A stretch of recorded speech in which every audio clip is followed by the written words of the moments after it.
ब्राह्मणवाद के खिलाफ अपनी लेखनी से विद्रोह करने वाले महान संत कबीरदास जी की वाणी आज भी जातिवाद और भेदभाव के खिलाफ संघर्ष का रास्ता दिखाती है।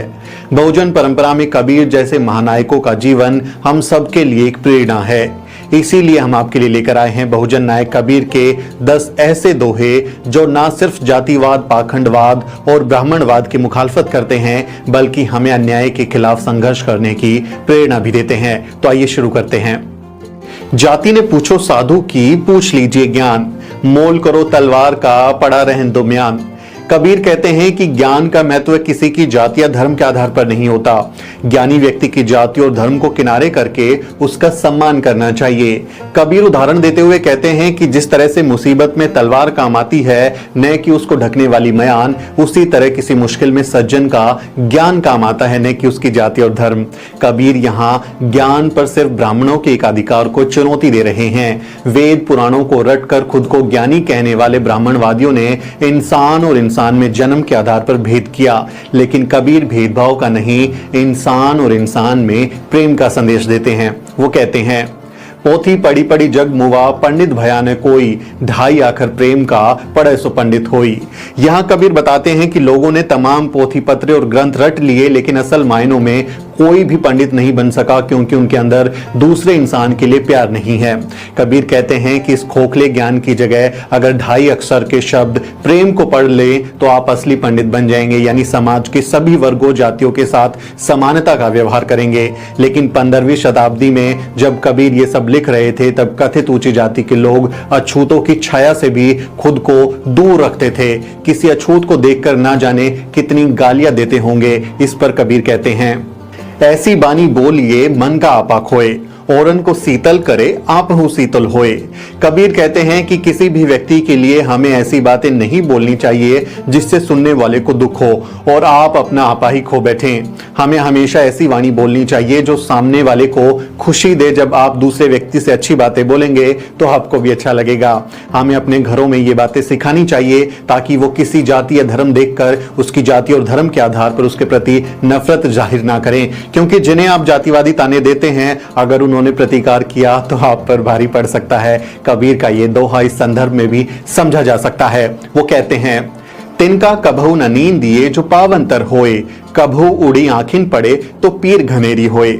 कबीर कहते हैं कि हमारे पांव के नीचे जो छोटा सा तिनका दबा हुआ रहता है हमें उसकी भी कभी निंदा नहीं करनी चाहिए, उसके बारे में बुरा भला नहीं कहना चाहिए, क्योंकि यदि वही छोटा सा तिनका उड़कर हमारी आंखों में आ गया तो जबरदस्त दर्द झेलना पड़ेगा। यानी हमें आपस में बिना किसी द्वेष के रहना चाहिए और समाज में हर किसी का सम्मान करना चाहिए। किसी के साथ जाति के आधार पर, रंग के आधार पर, भाषा के आधार पर, मजहब के आधार पर भेदभाव नहीं करना चाहिए, क्योंकि जिसके साथ आप भेदभाव करते हैं, जिसके साथ आप अन्याय करते हैं, यदि उसने विद्रोह किया तो इस तिनके के समान वो आपकी आंखों में घुस जाएगा और आपको बहुत पीड़ा होगी। कबीर ये संदेश देते हैं और साथ ही हमें धैर्य रखने का संदेश भी देते हैं। वो कहते हैं, धीरे धीरे रे मना, धीरे सब कुछ होए, माली सींचे सो घड़ा, ऋतु आए फल होए। कबीर कहते हैं कि किसी भी काम को पूरा होने के लिए निश्चित समय जरूर लगता है, उससे पहले कुछ भी नहीं हो सकता। इसीलिए हमें अपने मन में धैर्य रखना चाहिए और अपने काम को पूरी निष्ठा से, पूरी ईमानदारी से करना चाहिए। कबीर यहाँ हमें उदाहरण देते हुए समझाते हैं कि यदि माली किसी पेड़ को 100 घड़े पानी से सींचने लगे तो क्या उस पर तुरंत फल आ जाएगा? नहीं, तब भी फल आएगा जब ऋतु आएगी, उसका समय आएगा तभी फल आएगा। इसलिए हमें धीरज रखते हुए अपने कार्य को करते रहना चाहिए, समय आने पर ही फल जरूर मिलेगा। इस दोहे से हम ये भी समझ सकते हैं कि कबीर तर्क और विज्ञानवाद को वैल्यू देते हैं, वो उसको तरजीह देते हैं। हिंदू धार्मिक ग्रंथों में मुख से बच्चा पैदा होने, सूर्य को खा जाने और पहाड़ को उंगली पर नचाने जैसी कहानियों को बड़ा चढ़ाकर पेश किया गया है, लेकिन कबीर कहते हैं कि तर्क का इस्तेमाल करो और पाखंडवाद से दूर रहो। एक दोहे में कबीर कहते हैं, पाथर पूजे हरि मिले तो मैं पूजू पहाड़, घर की चाकी कोई ना पूजे जाको पीस खाए संसार। कबीर यहाँ पाखंडवाद पर कड़ा प्रहार करते हैं। वो कहते हैं कि अगर पत्थर पूजने से भगवान मिल जाता तो मैं तो पूरा का पूरा पहाड़ ही पूजने लगूं, लेकिन लेकिन ऐसा नहीं है। और ऐसे पत्थर जिसकी पूजा होती है उससे तो वो पत्थर ज्यादा उपयोगी है जिसकी चक्की के पार्ट के तौर पर जिसका इस्तेमाल होता है, और पूरी दुनिया उससे गेहूं को पीस कर आटा बनाती है और फिर अपना पेट भरती है, लेकिन उस चक्की की कोई पूजा नहीं करता, उस पत्थर की कोई पूजा नहीं करता। तो कबीर हम सबको यहां समझाते हैं कि फिजूल की बातों में कुछ नहीं रखा और हमें अपने दिमाग का इस्तेमाल करना चाहिए। कबीर अंधविश्वास से भी दूर रहने की सलाह देते हैं। एक दोहे में वो कहते हैं, माटी का एक नाग बना के पूजे लोग लुगाया, जिंदा नाग जब घर निकले तो लाठी ले धमकाया। कबीर इस दोहे के जरिए कहते हैं कि लोग पूजा पाठ में आडंबर में दिखावा करते हैं, जैसे सांप की पूजा करने के लिए वे माटी का सांप बना लेते हैं, लेकिन असल में जब वही सांप उनके घर में चला जाता है तो उसे लाठी से पीट पीट कर मार देते हैं, भगा देते हैं। यहां कबीर लोगों के दोगलेपन को दिखाने की कोशिश करते हैं, ऐसी दोगली सोच को जाहिर करते हैं। कबीर सांप्रदायिकता के भी विरोधी थे और एक दोहे में समझाते हैं कि कैसे हिंदू और मुसलमान धर्म के नाम पर आपस में लड़ रहे हैं। वो कहते हैं, हिंदू कहे मोहि राम प्यारा, तुर्क कहे रहमान, आपस में दो लड़ी मुए, मरम ने कोई जान। कबीर कहते हैं कि हिंदू कहता है कि मेरा ईश्वर राम बड़ा है और मुस्लिम कहता है कि मेरा अल्लाह बड़ा है। इसी बात पर दोनों धर्म के लोग लड़कर मर जाते हैं और उसके बाद भी कोई सच नहीं जान पाता।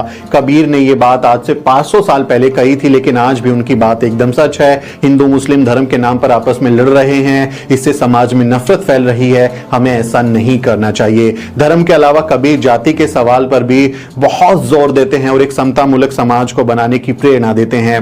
एक दोहे में कबीर कहते हैं, मलमल धोए शरीर को, धोए न मन का मैल, नहाए गंगा गोमती, रहे बैल के बैल।